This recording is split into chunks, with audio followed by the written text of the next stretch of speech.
Welcome. In this video I will show you how to fix black screen after sleep issue on your HP OmniBook Flip 5 laptop.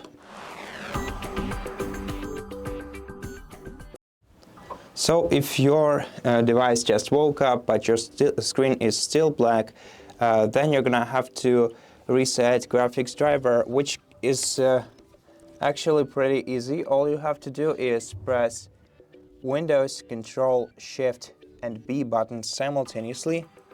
So press Windows Ctrl Shift and B at the same time, and this will reset the graphics driver and your device should return to the normal screen.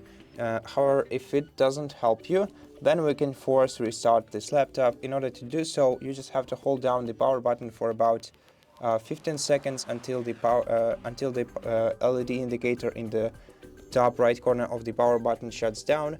And then let's turn on this device once again by short pressing the power button after a couple of seconds.